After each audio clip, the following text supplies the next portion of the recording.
अस्सलाम वालेकुम। Class 10th chemistry. इसमें आज हम पढ़ेंगे रिवर्सिबल एंड इरिवर्सिबल रिएक्शंस।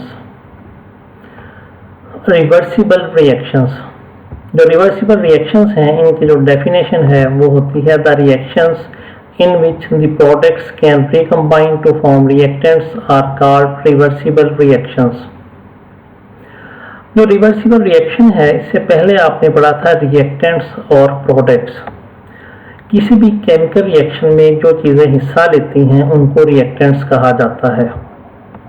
मिसाल के तौर पर ये केमिकल रिएक्शन है, इसमें हाइड्रोजन और आयोडीन ये केमिकल रिएक्शन में हिस्सा ले रहे हैं तो ये रिएक्टेंट हैं। इनके मिलने से हाइड्रोजन आयोडाइड बनता है जो कि प्रोडक्ट है।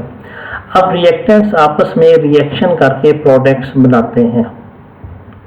जो लफ्ज़ रिवर्सिबल है ये रिवर्स से है। रिवर्स का मतलब होता है वापस मुड़ना।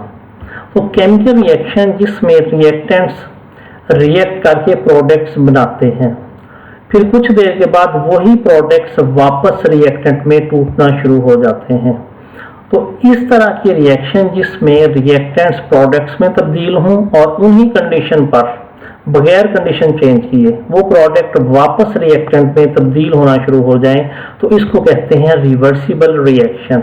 रिवर्स वापस मुड़ना, यानी रिएक्शन में रिएक्टेंट प्रोडक्ट में चेंज हुए लेकिन फिर वो वापस रिएक्टेंट में चेंज हो गए, तो इस अमल को कहते हैं रिवर्सिबल रिएक्शन। पहले रिएक्टेंट प्रोडक्ट्स में तब्दील हुए, फिर वो प्रोडक्ट वापस रिएक्टेंट में तब्दील हो गए, तो ऐसे रिएक्शन जो हैं उनको कहते हैं रिवर्सिबल रिएक्शन। अब ये वाले जो रिएक्शंस हैं इनको लिखने का तरीका ये होता है कि इसमें जिस तरह ये वाला एरो है इसको कहते हैं डबल एरो। इस एरो में बुनियादी तौर पर जो है वो दो एरो हैं, एक ऊपर और एक नीचे।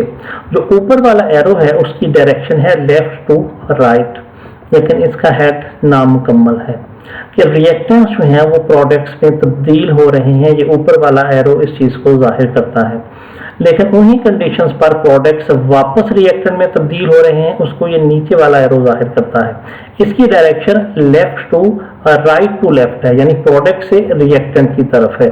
तो इस तरह इनको डबल एरो से जाहिर किया जाता है कि रिएक्टेंट्स जो हैं वो प्रोडक्ट्स में और प्रोडक्ट्स वापस जो हैं वो रिएक्टेंट में तब्दील हो रहे होते हैं, तो इसको कहते हैं रिवर्सिबल रिएक्शन। अब these reactions never go to completion, ये इनकी प्रॉपर्टी है कि ऐसे रिएक्शन कभी भी मुकम्मल नहीं होते। रिएक्शन मुकम्मल होने का मतलब है कि रिएक्टेंट्स प्रोडक्ट्स में तब्दील हो जाए और हमें प्रोडक्ट हासिल हो जाए तो रिएक्शन मुकम्मल है। लेकिन इसमें क्या होता है कि प्रोडक्ट बनने के बाद प्रोडक्ट वापस रिएक्टेंट में तब्दील हो जाता है, इसलिए ये रिएक्शन कभी भी मुकम्मल नहीं होते। और तीसरी चीज इसमें है इनकी रिप्रेजेंटेशन, कि इनको डबल एरो से रिप्रेजेंट किया जाता है। ऊपर वाला एरो जो है वो रिएक्टेंट के प्रोडक्ट में तब्दील होने को जाहिर करता है और नीचे वाला एरो जो है वो प्रोडक्ट के वापस रिएक्टेंट में तब्दील होने को जाहिर कर रहा होता है। अब इसमें जो रिएक्टेंट प्रोडक्ट में तब्दील होते हैं उसको कहते हैं फॉरवर्ड रिएक्शन, और जो प्रोडक्ट वापस रिएक्टेंट में तब्दील होते हैं उसको रिवर्स रिएक्शन भी कहा जाता है। अब ये जो एग्जाम्पल है ये है reaction between hydrogen and iodine, जिसके नतीजे में हाइड्रोजन आयोडाइड बनता है। अब यहाँ पर जो है ये फ्लास्क है जिसके अंदर रिएक्शन होता है। ये फ्लास्क जो है इसमें आयोडीन जो है वो डाली गई है और हाइड्रोजन गैस इसके अंदर फिल कर दी गई है, इसको ऊपर से स्टॉपर से बंद कर दिया गया है। आयोडीन जो है वो आमतौर पर रूम टेम्परेचर पर सॉलिड फॉर्म में होती है, लेकिन इसको जैसे ही थोड़ा सा टेम्परेचर मिलता है ये गैस फॉर्म में चेंज हो जाती है, क्योंकि सब्लिमेशन प्रॉपर्टी की हामिल है ये वाली आयोडीन। इसलिए जैसे ही थोड़ी सी हीट मिलेगी ये लिक्विड फेज में आए बगैर बराह रास्त गैस में चेंज हो जाएगी। तो इस तरह आयोडीन भी गैस की शक्ल में आ जाती है, हाइड्रोजन पहले ही गैस की शक्ल में है। अब यहाँ पर जो है ये जो आप सर्कल देख रहे हैं ये सर्कल जो हैं ये बुनियादी तौर पर जाहिर करते हैं आयोडीन के मालिक्यूल को। आयोडीन के एक मालिक्यूल में दो एटम होते हैं आयोडीन के, तो ये दो सर्कल जो हैं वो दो आयोडीन एटम और एक आयोडीन मालिक्यूल को जाहिर करते हैं। इसी तरह ये वाले, अब यहाँ पर आप देखें तो ये दो छोटे छोटे सर्कल्स हैं, ये बुनियादी तौर पर हाइड्रोजन को जाहिर करते हैं। हाइड्रोजन के एक मॉलिक्यूल में दो हाइड्रोजन एटम होते हैं। इनका एटॉमिक साइज आयोडीन के मुकाबले में बहुत छोटा होता है, इसलिए इनके सर्कल्स बहुत छोटे हैं। जैसे ही इसको हम हीट करेंगे तो हाइड्रोजन और आयोडीन जो है इनके दरमियान रिएक्शन होगा और ये इसमें चेंज होना शुरू हो जाएगी। इसको कहते हैं कॉम्बिनेशन, यानी दोनों आपस में कंबाइन होकर प्रोडक्ट बनाएंगे। ऊपर वाला एरो जो है वो फॉरवर्ड रिएक्शन यानी हाइड्रोजन और आयोडीन के मिलकर हाइड्रोजन आयोडाइड बनने को जाहिर करता है। अब यहाँ पर जो हाइड्रोजन आयोडाइड बनेगी, इसमें आप देखें ये हाइड्रोजन आयोडाइड का मॉलिक्यूल है। इसमें एक सर्कल बड़ा है, दूसरा छोटा सा है। बड़ा सर्कल से मुराद है आयोडीन, छोटा सर्कल जो है उससे मुराद है हाइड्रोजन। तो इस तरह हाइड्रोजन और आयोडीन मिलकर हाइड्रोजन आयोडाइड बनाते हैं। जब थोड़ा सा टाइम गुजरेगा, हाइड्रोजन आयोडाइड मॉलिक्यूल्स की मिकदार में इजाफा होगा, तो यही हाइड्रोजन आयोडाइड मॉलिक्यूल इन्हीं कंडीशन पर टूटना शुरू हो जाएंगे। इस अमल को कहते हैं डीकम्पोजिशन। वो वापस जो है वो हाइड्रोजन गैस और आयोडीन जो है गैस में तब्दील होना शुरू हो जाएंगे। अब इसको बाहर से हम इस तरह देख सकते हैं कि हाइड्रोजन जो है वो चूंकि कलरलेस गैस है, लेकिन जो आयोडीन है इसका पर्पल कलर होता है। जब केमिकल रिएक्शन होगा तो उससे हाइड्रोजन आयोडाइड बनेगी, वो भी कलरलेस होगी।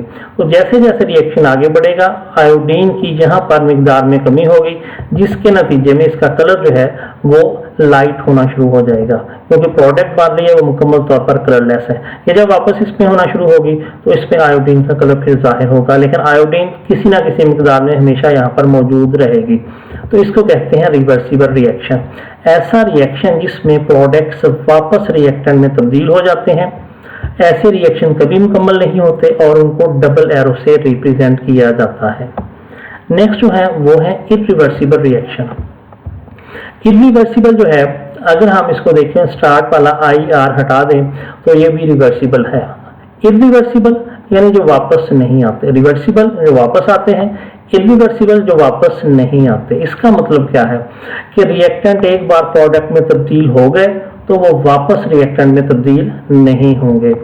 इसकी डेफिनेशन है the reactions in which the products do not recombine to form reactants are called irreversible reactions, यानी रिएक्टेंट प्रोडक्ट में चेंज हो गए वो वापस रिएक्टेंट में तब्दील नहीं होंगे। These reactions go to completion, ये रिएक्शन हमेशा मुकम्मल हो जाते हैं क्योंकि रिएक्टेंट प्रोडक्ट में तब्दील हो गए, उन्हें वापस नहीं आना, लिहाजा वो मुकम्मल है। फिर इनकी representation, These reactions are represented by single arrow, एक सिंगल एरो जो कि लेफ्ट टू राइट साइड पर होता है, वापस इन्होंने नहीं आना, लिहाजा यूनिडायरेक्शनल है। अब इसकी example, the reaction between hydrogen and oxygen to form water. Hydrogen और ऑक्सीजन दोनों गैसेस हैं, इनके दरमियान केमिकल रिएक्शन होता है, उससे वाटर मॉलिक्यूल बनता है। अब इन्हीं कंडीशन पर वाटर मॉलिक्यूल दोबारा नहीं टूटेगा। तो ये इरिवर्सिबल रिएक्शन की एग्जांपल है। ये वही एग्जांपल है जो आप इससे पहले जो है वो रिएक्टेंट और प्रोडक्ट में पढ़ चुके हैं, यानी हाइड्रोजन और ऑक्सीजन रिएक्टेंट और वाटर जो है वो प्रोडक्ट है। अब इसमें जो है जो एरो है इसके ऊपर Pd लिखा गया है, ये एक एलिमेंट होता है जो कि मेटल है, प्लेटिनम, और दूसरा जो है नीचे हीट लिखा गया है, यानी इसको टेम्परेचर देना है। जो एरो होता है केमिकल रिएक्शन में उसके ऊपर नीचे या दोनों जगहों पर कोई भी चीज लिखी होती है तो वो बुनियादी तौर पर रिएक्शन कंडीशंस होती हैं जिनके बगैर रिएक्शन मुकम्मल नहीं होता। अब इसका मतलब ये है कि जो प्लेटिनम है एक मेटल है, उसको हम बहुत ज़्यादा टेम्परेचर देंगे, बहुत ज़्यादा टेम्परेचर के बाद उसके ऊपर से हाइड्रोजन और ऑक्सीजन गैस को पास करेंगे तो वहाँ पर रिएक्शन होगा और वो वाटर मॉलिक्यूल में तब्दील होता रहेगा। तो इस तरह यहाँ पर जो है ये रिएक्शन कंडीशंस हैं। हाइड्रोजन और ऑक्सीजन प्लेटिनम कैटालिस्ट की मौजूदगी में बुलंद टेम्परेचर पर या ज़्यादा टेम्परेचर पर हाइड्रोजन यानी वाटर मॉलिक्यूल में तब्दील हो जाते हैं। तो इस तरह जो है ये एक इरिवर्सिबल रिएक्शन है, यानी H2 plus O2 in the presence of, जो रिएक्शन कंडीशंस हैं उनको पढ़ते हैं, in the presence of platinum and heat gives us H2O। तो ये हमारी रिएक्शन कंडीशंस हैं। जिस तरह मेटल्स इसमें अगर इस्तेमाल होती हैं तो बुनियादी तौर पर कैटालिस्ट हैं। इसका मतलब ये होता है कि कोई भी ऐसी चीज़ जिसके बगैर रिएक्शन ना हो रहा हो, अगर वो चीज़ शामिल कर दी जाए तो वो रिएक्शन मुकम्मल हो जाए, लेकिन वो चीज़ खुद उसमें इस्तेमाल नहीं होती। तो इस तरह ये एक इरिवर्सिबल रिएक्शन की एग्जाम्पल है। अब इसमें जो चीज़ें आपने याद करनी है, बुक में जो है पेज नंबर 2, इसमें reversible reaction and dynamic equilibrium, second paragraph. Second paragraph जो है वो इरिवर्सिबल रिएक्शन का है। इसमें इसकी डेफिनेशन है, इसकी ये प्रॉपर्टी है और इसकी रिप्रेजेंटेशन है, और इसके ऊपर जो एग्जांपल है वाटर वाली वही इसकी एग्जांपल है। नेक्स्ट पैराग्राफ जो है वो है रिवर्सिबल रिएक्शन।